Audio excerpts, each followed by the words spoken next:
En esta mañana vamos a buscar el primer libro de Reyes, primer libro de Reyes, capítulo 17.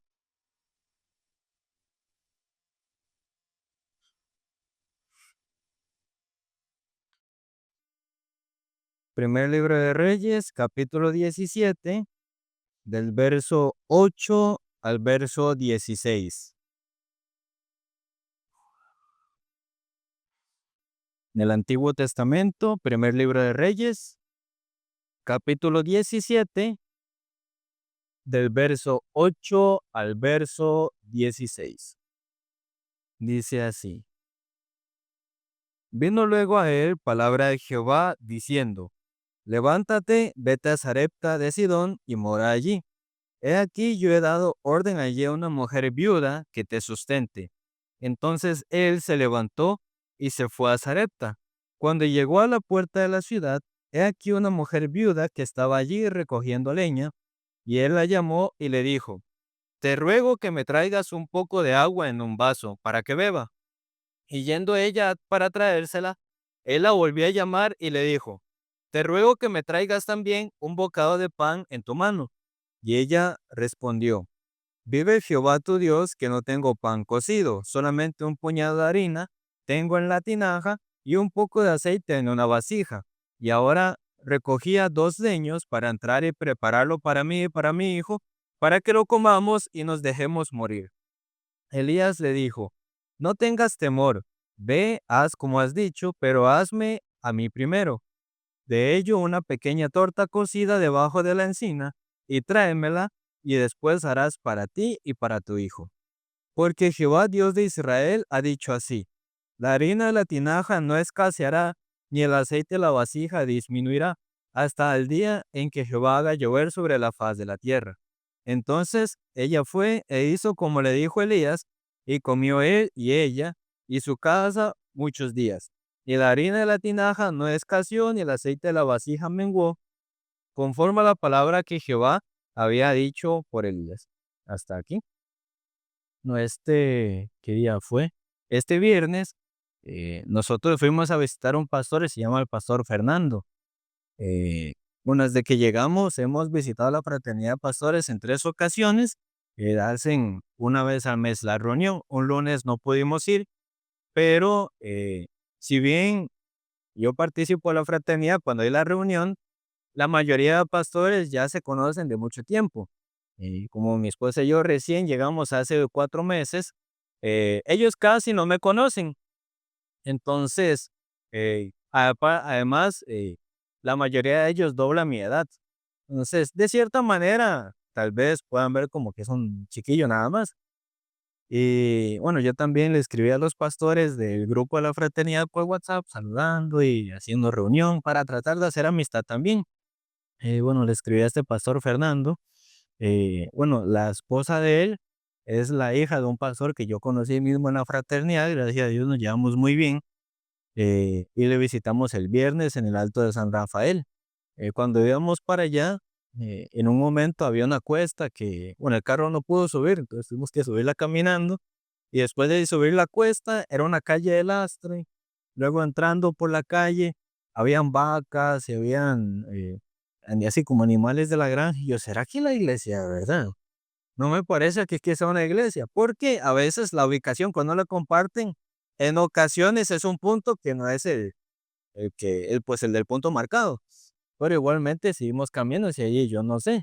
Entonces ya caminando más, sí se veía una casa, decía Comunidad Vida, si mal no recuerdo el nombre. Este, estaban haciendo un trabajo eléctrico porque estaban haciendo la construcción del salón y estaban instalando luces LED y demás, porque hoy justamente están haciendo aniversario, el primer año que tiene esa congregación. Entonces, bueno, llegamos, ahí el pastor nos contó cómo fue que inició su pastoreo. eh, Tienen un año, hoy cumplen un año, pero para tener un año tienen 40 miembros. Es un crecimiento considerable también. Luego nos pasó a su casa. Pues solamente conversamos, ¿no? Cómo ellos entraban al pastoreo, cómo nosotros entramos Ella era vida misionera, conversando de varios temas. Al final llegamos ahí como a las 6 y nos fuimos tipo 10 de la noche. Llegamos bien tarde aquí, pero con una muy buena relación con ellos. Nos invitaron hoy a ir, probablemente vayamos por la tarde, a acompañarles pues en la celebración de aniversario que tienen. Y también, yo cuando le escribí a los pastores de la fraternidad, había un pastor que se llama Giovanni. Entonces estaba conversando con él, eh, y bueno, él me invitó a como un taller o un retiro de obreros que él tenía en su iglesia, se llama Casa del Alfarero, pero yo también, bueno, nosotros también estábamos desarrollando este taller de team building, de trabajo en equipo. Originalmente era para darlo como en empresas, a docentes, a funcionarios de municipalidad, entre otros.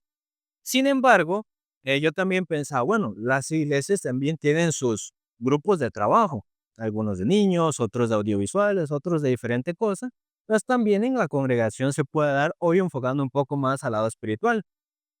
Entonces a él yo le propuse la actividad. Entonces dijo, bueno, sí, tiene como un espacio de 45 minutos. Él no lo habíamos dado antes, entonces no sabía si era mucho tiempo o poco tiempo, pero y pues accedimos porque hay que empezar, ¿no? Entonces, bueno, me dice, llegue el sábado a las 3:30 para que tomen café. Llegamos a las 3:30, habían solo como 4 servidores nada más acomodando el salón. No había llegado casi nadie. En teoría iniciaba a las 4. Apenas a las 4 estaba poniendo el café, alguna gente estaba llegando. Total, inició casi a las 5. Y bueno, habían invitado a un pastor, me parece que es de un ministerio que se llama Osana. Compartió. Tenía 2 mensajes, era como bloque uno cena y bloque 2.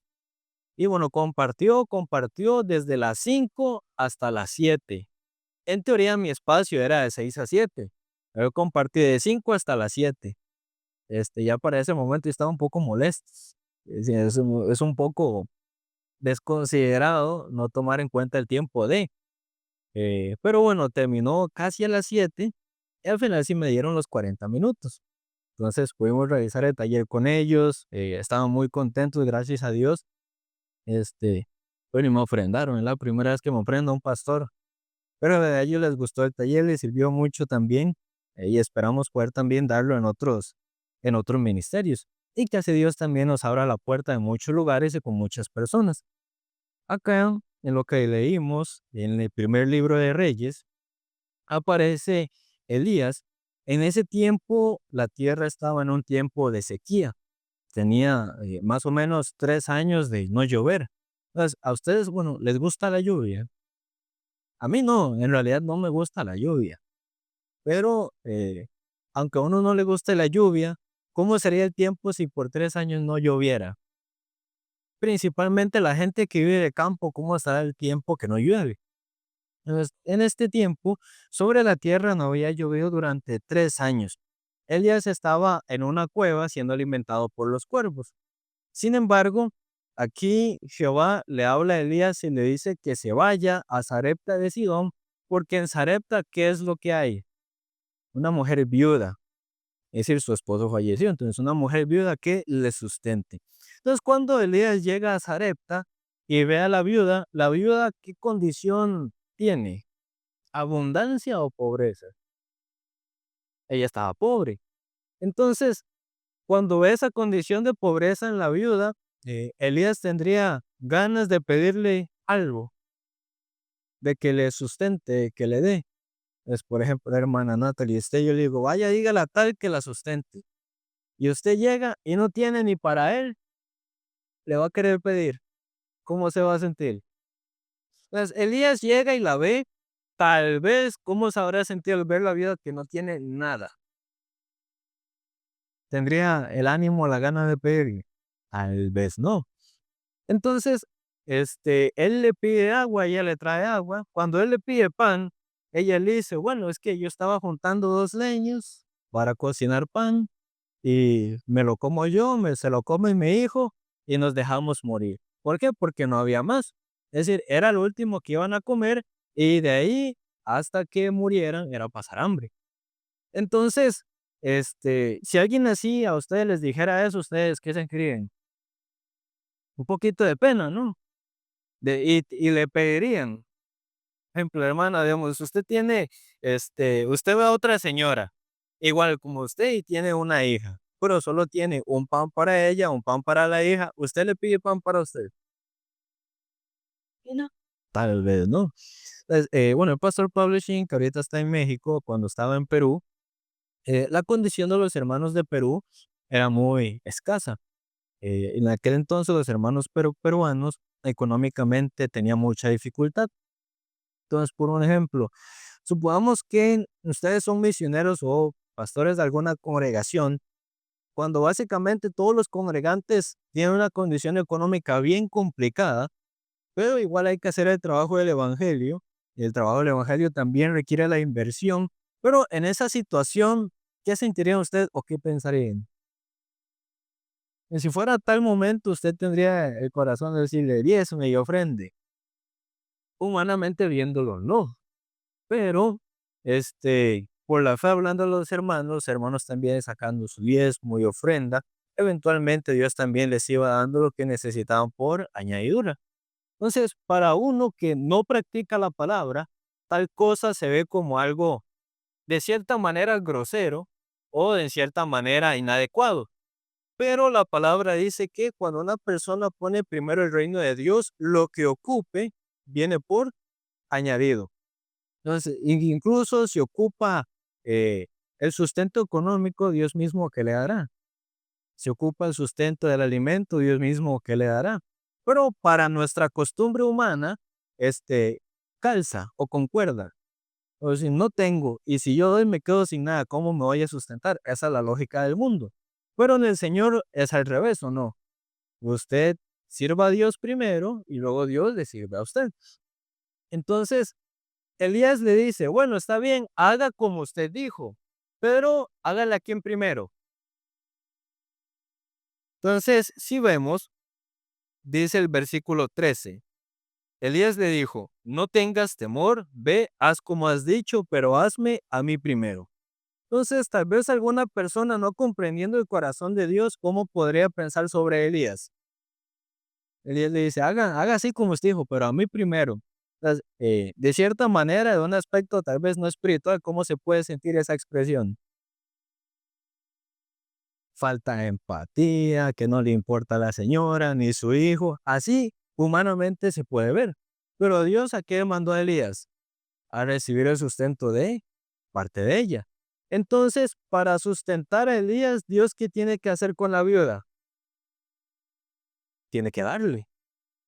Entonces, ella también, de cierta manera, tiene que dejar su pensamiento. Las hermanas, supongamos que su esposo falleció y era usted la viuda del tejar en vez de Sarepta. Ya no es la viuda de Sarepta, es la viuda del tejar.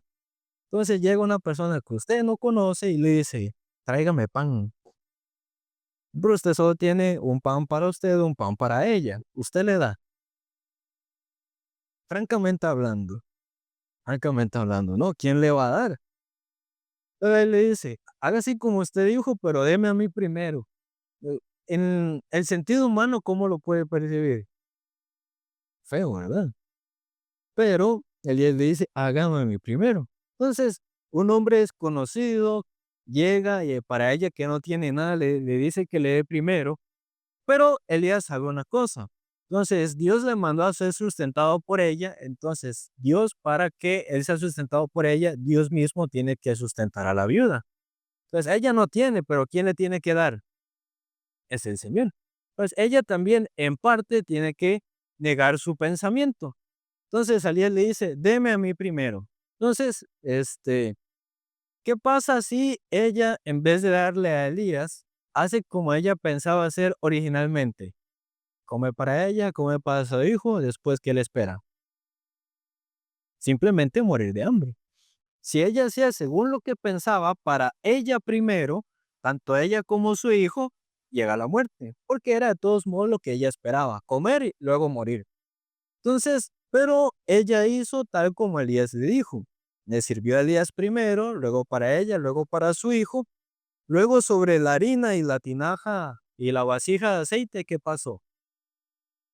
Puede tener un poco de aceite, un poco de harina, pero cuando ella sirvió primero, entonces lo que ella tenía escaseó o no escaseó, no escaseó.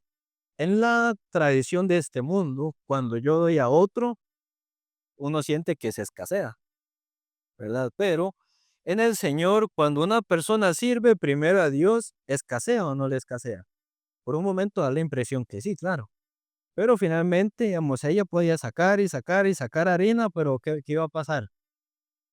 Iba a seguir saliendo. Iba a gastar y gastar aceite, pero ¿qué iba a seguir saliendo? El aceite también. Entonces, la iglesia nos dice, sirva primero al evangelio, sirva primero al Señor, sirva primero a la palabra. Pero uno dice, no, como que a la iglesia primero, a mí primero. Entonces Satanás nos dice, no lo entregue, cómaselo usted. Así nos habla, usualmente en muchas cosas. Pero cuando nosotros hacemos, según nosotros teníamos planeado en nuestro corazón, finalmente, ¿cómo resulta? Entonces, entre lo que uno decide caminar solito y en lo que Dios desea dirigirnos, ¿cuál camino es mejor? La que Dios nos da. Pero ¿cuál se ve más lógico? El que nosotros tenemos planeado. Pero finalmente, la persona que, como la viuda, se despoja, sirve primero, encuentra la vida. Entonces, hasta que el agua volvía a caer, hasta que volvía a llover, lo que ella tenía, lo poco que tenía, ¿le faltó o no le faltó? No le faltó. Entonces, es una costumbre de este mundo servirse a sí mismo. Es lo común, servirse a sí mismo. Por eso hay aquel dicho, primero mis dientes y luego, y es decir, primero yo y luego lo demás. Pero en el mundo del Señor es primero el Señor, luego yo. Entonces, cuando nosotros hacemos primero para Dios, cuando hacemos primero para el Evangelio, Dios nos da lo necesario y nos sustenta. Cuando nosotros estábamos en San José, bueno, en aquel entonces, antes de casarme, eh, un seminarista y yo habíamos abierto una reunión de sector en un lugar que se llama San Rafael. Luego de casarme, los pastores nos mandaron al sector de Pavas. Ahí para ir a Pavas desde la iglesia son 2 buses, es decir, uno de la iglesia de San José y de San José a Pavas, y luego lo mismo para el regreso. Pero somos 2. Entonces, ¿cuántos pasajes son? Son 2 de ida y 2 de vuelta para cada uno. Entonces, ¿cuántos son? 8. Entonces, nosotros, no somos como tal remunerados. Cuando éramos seminaristas no teníamos remuneración. Entonces, para la semana ir martes e ir viernes a Pavas, siempre era una odisea un poquito por hacer, porque a veces no había. Entonces, bueno, una vez que fuimos y no teníamos pases para regresar, después de hacer el estudio bíblico, una señora que escuchó la palabra nos ofrendó 7,000. Entonces, así también regresamos y usamos para otra cosa. También una vez que, bueno, fuimos a Pavas por Romoser, porque, bueno, el hermano Francisco, quien ya falleció, habíamos ido con el pastor y otras jóvenes para hacernos examen de la vista. Entonces, bueno, no teníamos pases ni para ir ni para regresar en realidad. Y luego el pastor también llevó a Mateo, y es su hijo. Entonces, Mateo quería, creo que quería alguna gomita o algo así. Entonces el pastor me dijo, bueno, me dio un dinero y me dijo, vaya, compre unas gomitas a Mateo. Entonces, yo fui y bueno, el pastor al rato llegó también, compró algo, me compró algo y lo que sobró me lo dejó, que fueron como 8,000 también. Entonces nosotros, bueno, luego nos fue a dejar a la casa donde teníamos el estudio y luego con eso también nosotros regresamos. Luego, para ese entonces, nosotros habíamos decidido ofrendar 500 colones a la semana. Al principio sí eran la moneda de 500 y conforme pasaban las semanas eran las de 100 y luego las de 50, luego las de 25 y luego había que contar de monedas de 5 hasta llegar a 500 por semana. Pero nunca nos faltó la ofrenda para dar siempre el domingo. Igualmente siempre nos alcanzaba toda la semana. Luego, después de ser nombrados evangelistas, la iglesia nos da un apoyo de 50,000. Bueno, aquel entonces, bueno, yo pagaba mi plan Luego mi esposa también se pagaba ahí el plan, pero primero sacábamos el diezmo. Entonces, el diezmo de 50 son 5,000, dábamos el diezmo, entonces comenzábamos a base de 45. Descontábamos los planes, quedaban como 15. Hay veces había que comprar algo necesario, pero íbamos a Pavas todas las semanas, dos veces por semana. Entonces, más o menos eran 2,000 colones o 4,000 colones por semana. Entonces, al mes, ¿cuánto había que cubrir en pasaje? Por lo menos solo para ir a Pavas. Si cada semana eran 4,000, al final de mes, ¿cuánto era? Entonces, se pasaba lo que nosotros teníamos. Entonces, técnicamente no nos alcanzaba el pasaje, pero nosotros siempre hacíamos primero para el Señor. Pues, de alguna manera, todas las semanas siempre fuimos. Hay veces no teníamos para ir o para volver, pero de alguna manera siempre íbamos también y así Dios nos respaldaba y nos sustentaba. También, recién cuando la iglesia ya comenzó a hacer el trabajo de la remodelación eléctrica, es una inversión considerable. Al que ustedes han visto el edificio de la iglesia central, es bastante grande. Está el edificio principal, atrás también están los cuartos, luego el sótano, donde está la cocina y demás. Sin embargo, para renovar el permiso de funcionamiento hay que tener el sistema eléctrico como debe de ser. Entonces, originalmente, por ejemplo, todo ese edificio de la iglesia estaba pegado a una caja de breakers de una casa. Por gracias a Dios no se quemó, pero un edificio así de grande tiene que estar pegado a ese tipo de breaker, de Dios guarde. Entonces había que poner los breakers que son bastante grandes, luego los cables adecuados y demás. Entonces, principalmente lo eléctrico es costoso, ¿no? Es un edificio tan grande también y no era solo una parte, sino desde el breaker principal, todo el edificio hay que ir cambiando. Entonces, para eso se tomó la ofrenda decidida, ¿no? Los hermanos de San José, también los hermanos de provincia. Este, en cierto momento, bueno, cuando estábamos en Iberia habíamos ofrendado una parte del monto que nosotros les habíamos puesto, pero en cierto momento dejamos de, porque bueno, ya viniendo acá, eh, como no siempre había, pero lo que teníamos que cubrir las cosas de la iglesia. Entonces, si algo de la iglesia estaba fallando, había que gastar de la iglesia, gastábamos de nuestro bolsillo y cubríamos lo de la iglesia. Entonces, así dejamos de ofrendar y de diezmar también. Y hasta entonces Dios también había sustentado, había ayudado, pero siempre, como quien dice, raspando la olla. Entonces, también cuando el pastor comenzaba a compartir sobre Efraín y Manasés, ustedes sabrán que Efraín es la fructificación. Entonces, usualmente uno quiere poner su mano derecha, es decir, su enfoque o su prioridad sobre las cosas propias. Primero mi vida, primero mi trabajo, primero mi salud o mi estudio, mi familia. Después, si me queda, si me sobra, el fruto del evangelio o la iglesia. Usualmente esa es nuestra tradición humana, pero poniendo primero la mano sobre la fructificación del evangelio, el Señor lo que nosotros necesitamos lo da por añadidura. Pues también, nos tocaba esa predicación también entre semana que tenemos la clase de seminario, el pastor sobre esto nos hablaba. Entonces, nosotros también habíamos decidido de retomar también la ofrenda decidida. Entonces, y el diezmo y la ofrenda que nosotros no hacíamos, porque en un momento yo pensé, bueno, a veces en la iglesia no hay, entonces de lo mío yo pongo eso, que se tome como mi diezmo, pero tampoco es así. Entonces, esta semana, el jueves creo, alguien me pasó 10,000, pues saqué el diezmo, guardé un poco de ofrenda decidida, compré algo que tenía que comprar y luego regresé a la casa. A mi esposa también alguien le pasó ese monto, entonces ella también en diezmo o apartamos para la ofrenda decidida. A mí me habían sobrado 5,000 y también lo di para la ofrenda decidida y nos quedamos sin plata otra vez, casi como siempre. Pero ya nos quedamos sin nada, siempre andamos sin plata, entonces no es ninguna novedad. Ya tener o no tener, y ya cuando uno tiene un poquito se siente mucho, pero se va rápido. Pero bueno, decimos, no, primero el Señor. Entonces, así decimos, ya retomando. Entonces, luego, Me parece que luego de eso, al día siguiente, una hermana nos ofrendó 50,000. Le sacamos diezmo también en la ofrenda, aportamos más para la ofrenda decidida y luego cubrimos otro gasto. Y así, digamos, Dios iba sustentando cada cosa que nosotros íbamos necesitando. También de parte de la iglesia de Cartago ya se pudo cubrir el boleto.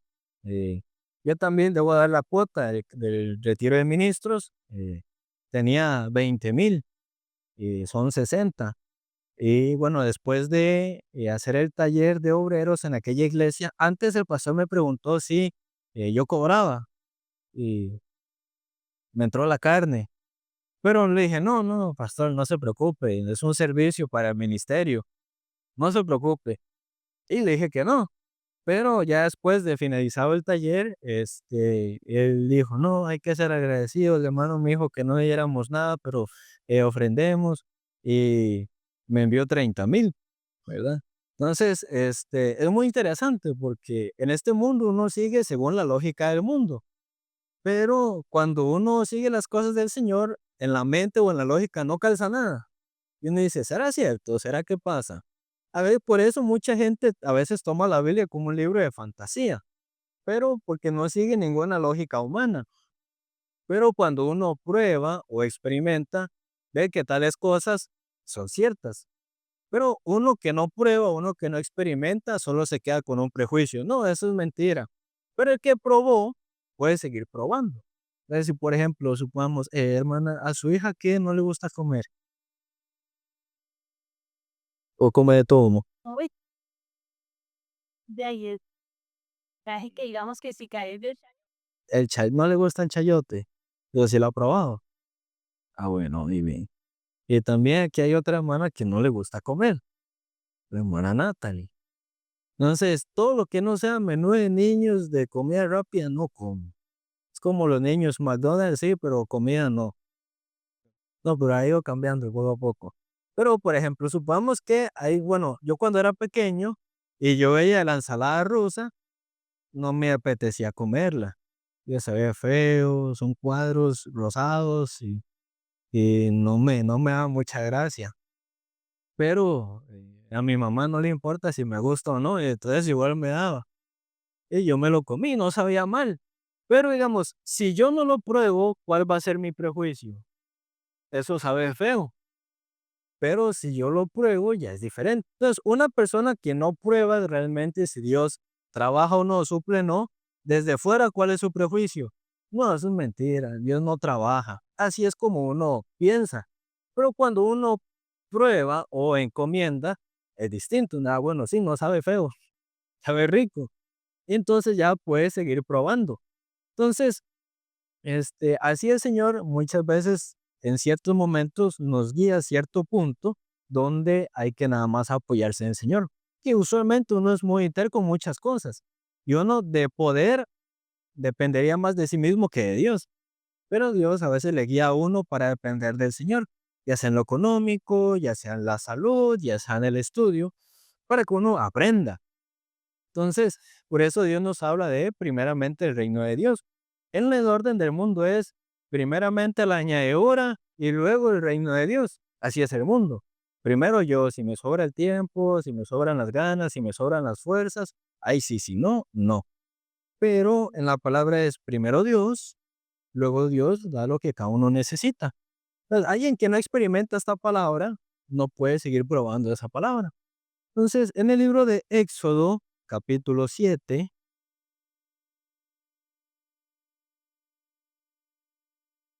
Éxodo capítulo 7, del versículo 8 al 13, Éxodo 7, del 8 al 13, dice así: Habló Jehová a Moisés y a Aarón diciendo: Si Faraón os respondiere diciendo, mostrad milagro, dirás a Aarón, toma tu vara y échala delante de Faraón, para que me haga, para que se haga culebra. Vinieron pues Moisés y Aarón a Faraón, e hicieron como Jehová lo había mandado. Y echó Aarón su vara delante de Faraón y de sus siervos, y se hizo culebra. Entonces llamó también Faraón sabios y hechiceros e hicieron también lo mismo que los mismos hechiceros de Egipto con sus encantamientos. Pues echó cada uno su vara, las cuales se volvieron culebras, mas la vara de Aarón devoró a las varas de ellos, y el corazón de Faraón se endureció y no los escuchó como Jehová había dicho. Es cuando Dios deseaba sacar al pueblo de Israel de Egipto, principalmente en los primeros milagros o en las primeras plagas. eh, lo que Aarón y Moisés hacían, ¿quién también lo replicaba? Los hechiceros de Faraón. Entonces, los hechiceros también tiraban una vara y se hacía culebra. También hacían el agua en sangre, entre otras cosas, iguales hicieron. Entonces, alguna persona dice, no, estar en el Dios, estar en el mundo es lo mismo. Porque vea, Dios hizo culebra y los hechiceros de Faraón también. Pues al principio se ve igual. Estar en Dios, estar fuera de Dios se ve igual. Es más, alguna gente dice, no, es mejor estar fuera. Tengo más tiempo, tengo más cosas para mí, para etcétera. Sin embargo, cuando los milagros seguían sucediendo, los hechiceros de Faraón pudieron replicar todos los milagros que hacían Aarón y Moisés. Llega un punto donde ellos ya no pueden. Entonces, hay un punto hasta donde el mundo puede satisfacer. Hay un punto donde el mundo puede entretener o dar. Pero el mundo puede dar lo que no conoció. Ejemplo, el mundo siempre desecha o desprecia el amor del Señor. Entonces, alguien que no recibe, por ejemplo, alguien que desde que fue bebé hasta adulto nunca recibió amor, le es fácil dar amor. Digamos, algo que uno no tiene puede darlo. Ejemplo, hermana, ¿usted sabe de matemática? Sí. Y si yo le digo, enséñeme, no me acuerdo. Hay algo que de matemática que siempre me costaba, que era la gráfica. Cuando era para arriba, cuando era para abajo, nunca pude hacerlo. No sé cómo nunca me quedé en matemática. Explique la gráfica. Podría. Usted puede explicar o enseñar algo que no sabe. Entonces, en el mundo, aparentemente uno encuentra el amor. Aparentemente uno encuentra la satisfacción o el gozo. Pero en el mundo, eso son cosas eternas o temporales. Son temporales, finalmente se acaban. Porque el gozo verdadero está fuera de Dios o en el Señor. Pero a Satanás a uno le hace pensar, no, afuera está su gozo, vea, su gozo está paseando, su gozo está ahorrando, su gozo está en esto, su gozo está en lo otro. Pero aunque uno planea su vida, siempre pasan cosas que uno no se espera.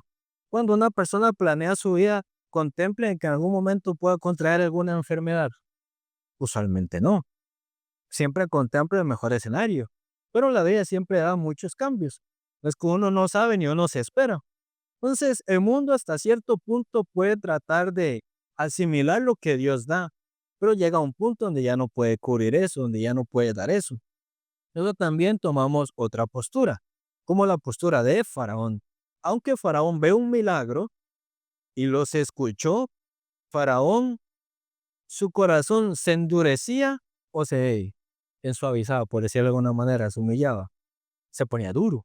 Entonces, a veces uno escucha la palabra, uno ve el trabajo del Señor y en vez de volverse al Señor, uno ¿qué hace? Se endurece. Entonces, como Faraón se endurecía, lo que hace Dios también, manda otra. ¿Y Faraón qué hace? Se endurece. Entonces, ¿Dios qué hace? Manda otra plaga. ¿Y Faraón qué vuelve a hacer? Se vuelve a endurecer. Entonces, ¿qué vuelve a mandar Dios? Otra plaga también. Entonces, alguna persona dirá, no sé por qué en mi vida hay tanta plaga. Pues primero, ¿qué debería pensar? Si tal vez está endurecido o no. Ya ahí estaba Faraón y Moisés y Aarón le hablan, le muestran, pero Faraón, ¿qué hace con lo que ellos le muestran?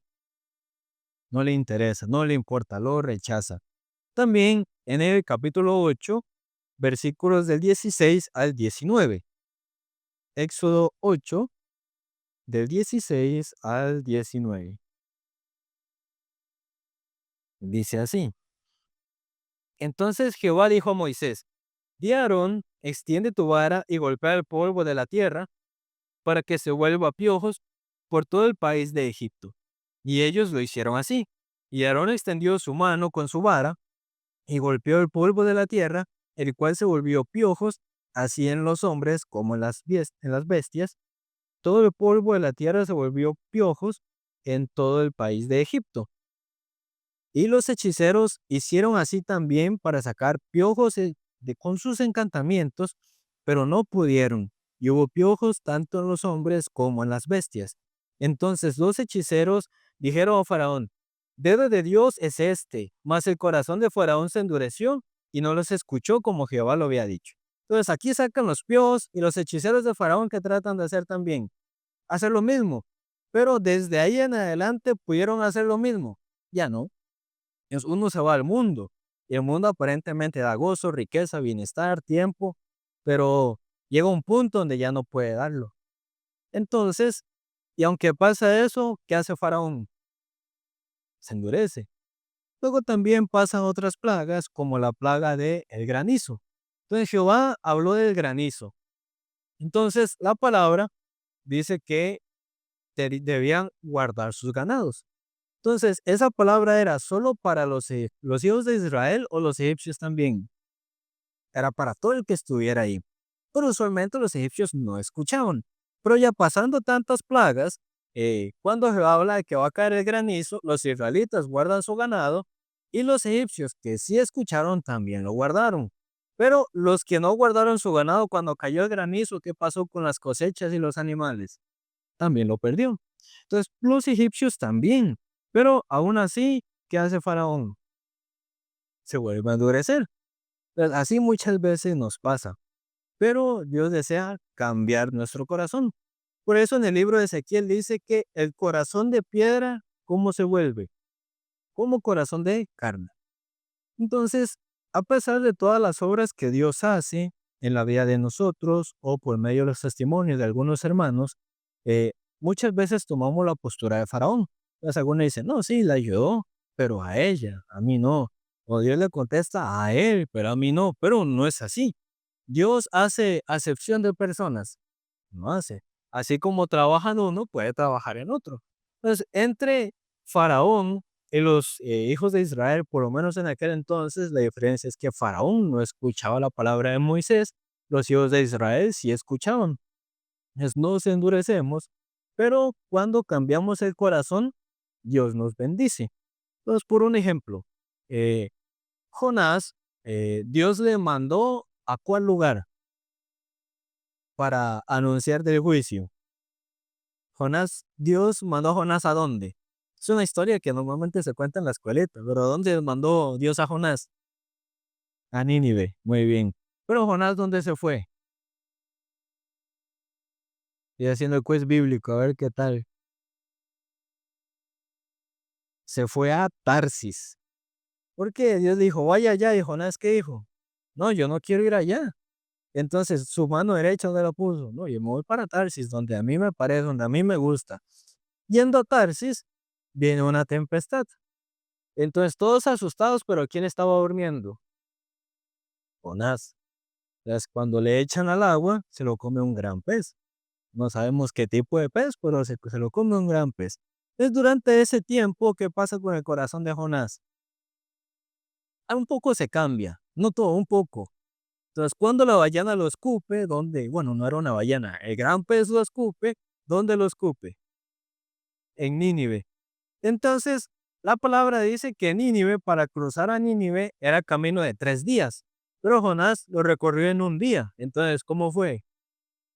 Y fue casi corriendo. Entonces, mientras iba casi corriendo, ¿qué iba anunciando? Arrepiéntanse que Jehová los va a destruir. Y Jehová iba a destruir Nínive. Dios iba a destruirlos. Entonces Jonás va y le dice: arrepiéntanse que Jehová los destruye. Y Jonás por dentro: ojalá los destruya. Así pasó anunciando rápido, también sin ganas, y cuando cruza la ciudad se queda viendo, esperando que caiga fuego del cielo, ¿no? Esperando que se destruya. Sin embargo, cuando el pueblo de Nínive escuchó el juicio de Dios, ¿qué fue lo que hicieron? Dice que desde el rey hasta el pueblo se arrepintió. Se vistieron de cilicio, se sentaron sobre la ceniza, pusieron la ceniza, hicieron ayuno, hasta los animales se hicieron ayunar. Entonces, Dios iba a destruirlos, sí, pero ellos con ese corazón lo dejaron o lo cambiaron. Lo cambiaron. Cuando ellos cambiaron su corazón, ¿Dios los destruyó o no? No los destruyó. Entonces Jonás se enojó porque él esperaba que Nínive se destruyera, pero ellos cambiaron su corazón. Entonces Dios también nos guía a distintas situaciones, pero finalmente, ¿qué es lo que quiere nosotros? Que cada uno cambie el corazón. No nos pide mucho, solo cambiar el corazón y servir primero al Señor. Entonces, nosotros, antes de ser salvos por Cristo, éramos siervos de qué? Del pecado. Pero ser siervo también, ¿qué significa? Ser esclavo. Siervo es una manera más bonita de decirlo, pero es esclavo, ¿no? Entonces, de pasar de ser siervos de Satanás, cuando creemos en Cristo, somos siervos de quién? Del Señor, siervos de la justicia. Seguimos siendo esclavos, sí, pero esclavos de quién? Del Señor Jesucristo. Pero entre los dos, ¿cuál es mejor? Mejor ser el siervo de Jesucristo. Entonces, nosotros tenemos un dueño, que es el Señor, pero usualmente queremos vivir como siervos o como amos. Usualmente como amos. Pero del siervo, ¿quién se encarga? El amo. Del amo, ¿quién se encarga? El mismo. Entonces, ¿es mejor ser siervo de Dios o vivir siendo amo de sí mismo? Y es mejor que Dios se encargue de uno que uno se encargue de sí mismo. O sea, el ser humano normalmente busca ser independiente, pero Dios quiere hacernos dependientes del Señor. Dios quiere darnos todas las cosas, pero para darnos primero debe vaciarnos. Si por ejemplo, bueno, ahorita que tomemos el almuerzo después del culto, se da el refresco, pero alguna quiere tomar agua, le echa el agua encima del fresco. No, para tomar el agua con el fresco, o se lo toma, no debería botarlo, ¿no? Pero o lo bota o se lo toma para volverlo a llenar. Entonces, Dios quiere llenarnos, pero si cada uno tiene lo propio, se puede llenar con las cosas del Señor. Entonces, primero hay que vaciar. Y cuando uno vacía, ¿ya quién llena? La viuda de Sarepta también. Ella, de cierta manera, se vació, se despojó. Pero aún así, ¿quién le sustentó? El Señor. Entonces, cuando uno suelta, uno siente que pierde. Pero cuando uno suelta, primero para el Señor, suelta su vida, suelta su tiempo, suelta sus cosas, luego el Señor retribuye. Porque la palabra dice que Dios ha visto justo que mendigue pan o que no mendigue pan. Dice que no mendigue pan. No he visto justo desamparado ni de su descendencia que mendigue pan. Pero uno que piensa, yo soy un justo desamparado, a mí Dios no me escucha, a mí Dios no me oye, no me contesta, aquí estoy mendigando pan. Pero realmente es así. O sea, que puede haber tiempos difíciles, sí, pero Dios nos abandona, no nos abandona. También nos deja mendigando pan. ¿Quién de ustedes ha estado mendigando pan? Bueno, usted no estaba en el Señor en ese entonces.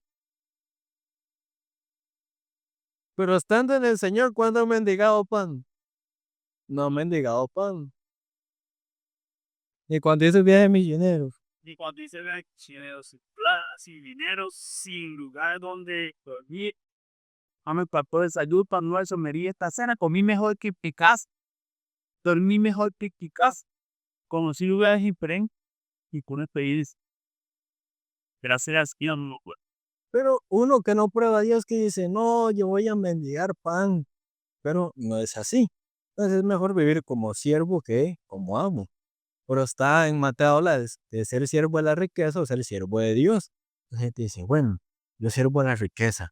Porque la gente dice que la plata no da felicidad, pero cuando usted tiene plata y se compra un combo de algo, ¿cómo se siente? O sea, así la gente se excusa.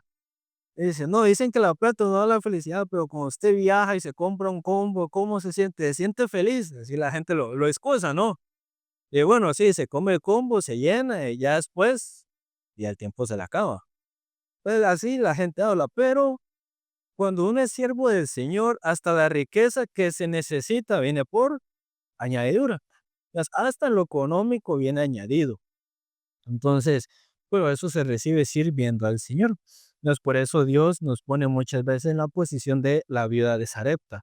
Entonces, hay veces, por ejemplo, supongamos ustedes son la viuda de Sarepta y yo soy Elías y yo le digo, dé al Señor primero. Entonces, Satanás le dice a algunos, no lo dé, cómaselo usted. pero cuando da primero al Señor, ¿escasea o no? No escasea. Entonces, el Señor desea dirigirnos a una vida donde Dios nos sustenta, donde Dios nos da, pero despojándonos de nosotros mismos. Por eso, de cierta manera, Jesús dice de que quiere venir en pos de mí, niéguese a sí mismo. No guárdese a sí mismo, niéguese a sí mismo. Y cuando uno se niega a sí mismo y ir para el Señor, Dios mismo tiene cuidado de nosotros. Por eso ustedes leen San Mateo 6 también, habla de que las aves no trabajan ni ciegan, pero Jehová las alimenta. También de que los lirios se visten y como Dios que alimenta las aves, que viste a los lirios, no va a ser más con nosotros. Y luego dice, hombres de poca fe. Porque viendo la situación, nosotros decimos, no, no voy a tener, no voy a poder. Pero Dios, si cuida a las aves, cuida a la hierba del campo, a nosotros que somos más valiosos que ellos, ¿cómo no nos va a sustentar?